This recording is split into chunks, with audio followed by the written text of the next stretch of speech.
الو. نعم تفضلوا. مولاي بالله زحمه سؤال. تفضل.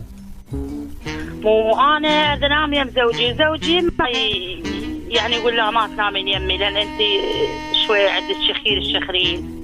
بل. اي وعن هذا شوف يعني شلون حلال حرام. يعني زوجك يرفضك على انه تنامين جنبه باعتبار انت الشخير. اي يرفضني بشكل كامل يرفض لو لا بس النوم يرفض يعني اصلا هو لا يرفض يقول لي ما تنامين يمي يعني بس انا يعني اقول له خاف حرام هذا يصير علي يعني ما انام يمك. مشكور يا اخت ستار.